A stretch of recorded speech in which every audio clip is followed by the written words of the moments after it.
La Air Max Plus, aussi appelée la Requin ou la TN, c'est clairement un modèle iconique de chez Nike, mais aussi une paire très spéciale parce que soit t'aimes, soit tu détestes. Y a pas d'entre-deux. Designée par un total inconnu du milieu au départ, elle est l'une des meilleures ventes de sneakers de tous les temps. Mais la TN, c'est surtout un phénomène culturel, comme beaucoup de Nike. Certains la voient comme une paire de running, d'autres comme une paire de racailles de cité. Les fameux Lacoste TM que les TikTokeuses critiquent à longueur de journée. Et enfin, d'autres la voient comme la paire d'Inox Tag. Bref, vous l'aurez compris, aujourd'hui, on retrace la légende d'une paire qui a énormément fait réagir dans le passé et qui continue toujours à faire couler beaucoup d'encre. Salut à tous, c'est Arthur Bérondi et aujourd'hui, on revient sur le phénomène de la TN.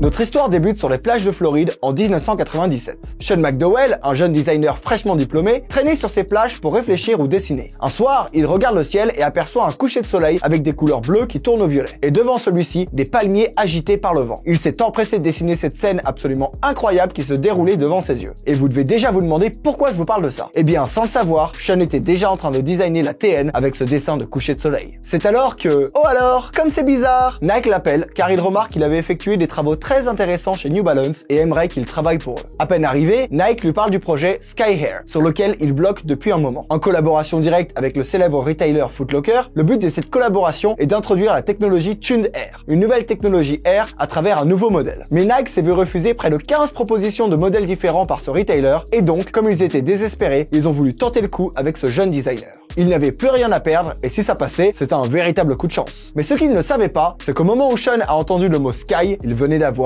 une révélation.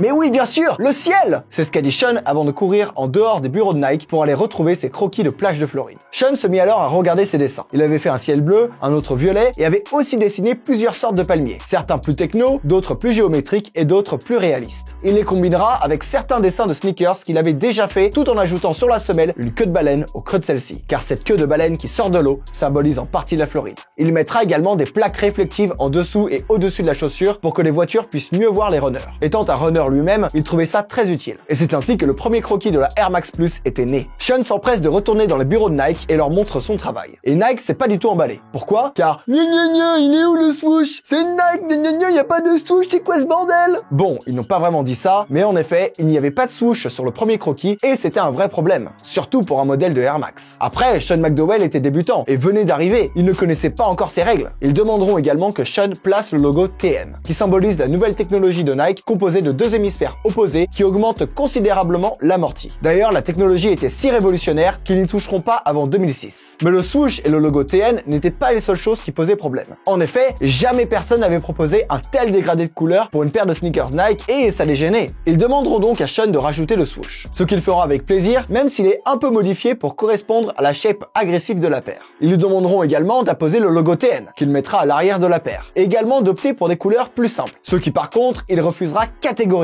Sean croyait dur comme fer en son projet et ne voulait surtout pas changer quoi que ce soit, au point qu'il est même allé au Vietnam lui-même afin de concevoir la tige et la couleur avec les ouvriers de chez Nike. Mais alors vous devez maintenant vous demander quelque chose. Pourquoi on l'appelle la requin alors qu'on y voit une queue de baleine? Eh bien comme déjà dit, sa shape était considérée comme agressive et les baleines, ça a plus une image de bon mammifère marin tout sympa. Et c'est pour cela que les fans finiront par la surnommer simplement la requin. Mais bon, on est encore loin des surnoms puisque Sean n'a même pas encore convaincu Nike. Par contre, il a interpellé Foot Locker.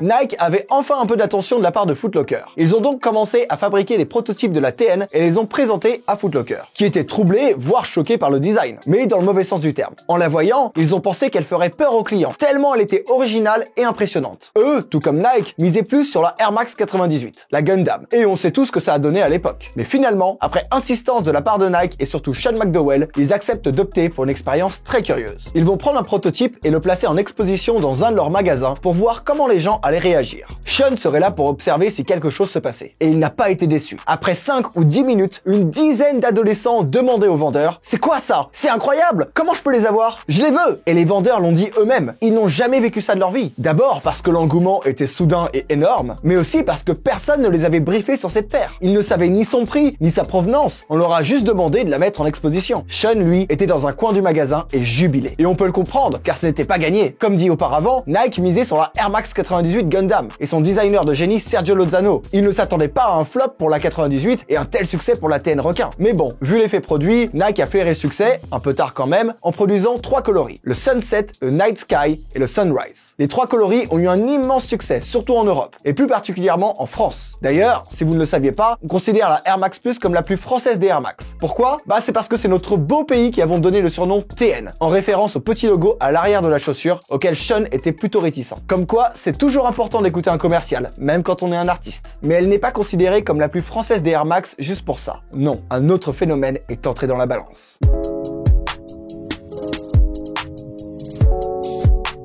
Vous vous souvenez quand je parlais de Lacoste TN en intro? Eh bien, cette expression va prendre tout son sens. À la fin des années 90, la mode n'avait rien à voir avec aujourd'hui. Il n'y avait pas de mélange des cultures, et donc pas de mélange des styles, et la TN va d'ailleurs contribuer à ce phénomène de mélange des styles et à cette France black, blanc, beurre, comme on l'appelle. À l'époque, dans les quartiers branchés du centre de Paris, on portait de beaux vêtements, des costards, des chemises et des chaussures en cuir. Mais dans les quartiers populaires, on portait des survêtements Lacoste et des sneakers, car la mode des cités, c'était le sportswear. Pour se la péter dans les cités, il fallait donc avoir le combo survêt Lacoste et sa paire de TN. Le problème, bah le prix. On n'en a pas parlé, mais la Air Max Plus coûtait quand même 125 $, donc 800 francs à l'époque, ce qui a été énorme pour une paire de chaussures. Mais alors, comment ça se fait que les jeunes des quartiers populaires en ont porté autant si c'était si cher? Eh bien... Super Idol 的笑容都没你的甜，8月正午的阳光都没你耀眼，热爱105度的你，滴滴青春的蒸馏水。 Oui, c'était des fakes. La grande majorité d'entre eux se fournissaient au marché aux puces de Clignancourt, donc c'était du made in China. Mais je vous ai aussi parlé de mélange des cultures. Et oui, car être une racaille de cité à l'époque, pour être explicite, c'était aussi être un bad boy. Donc par conséquent, tous les habitants branchés des quartiers centres de Paris ont commencé à en acheter chez Foot Locker. Ils les mêlaient avec une veste en cuir ou d'autres vêtements plus extravagants pour se donner un look de bad boy. Et sans le savoir, la TN venait de lancer la mode du streetwear chic qui aujourd'hui est bien répandue dans toutes les marques de luxe. Mais bon, la TN a été malheureusement oubliée pendant un long moment. Mais récemment, elle est de retour sur le devant de la scène, surtout chez les jeunes français. Mais qui est responsable de cette hype soudaine pour une paire presque oubliée?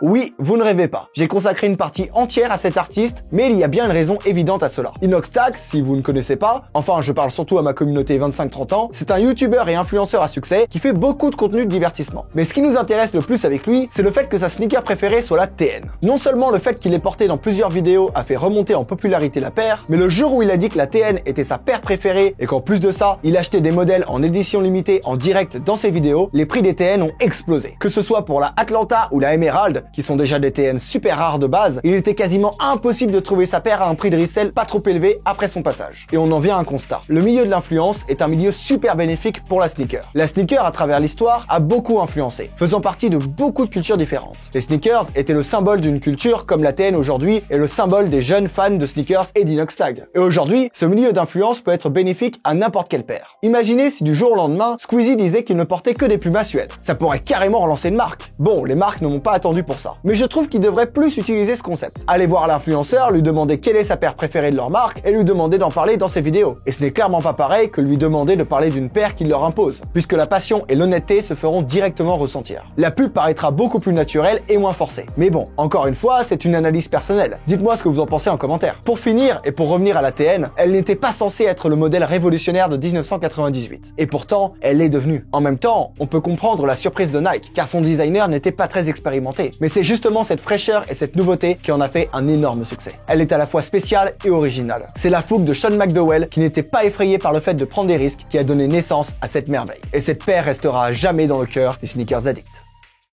Merci à tous d'avoir regardé cet épisode. N'hésitez pas à liker, à commenter et à vous abonner à la chaîne si vous avez aimé la vidéo. On a aussi un compte Instagram avec des émissions exclusives chaque semaine dessus. N'hésitez pas à nous suivre. Je remercie notre partenaire KikiKicks qui comme d'habitude nous prête toutes les paires qui sont dans le décor et toutes les paires qui sont dans toutes les vidéos. N'hésitez pas à aller checker leurs réseaux sociaux en description. Quant à moi, je vous dis à très bientôt sur Sneak On Air.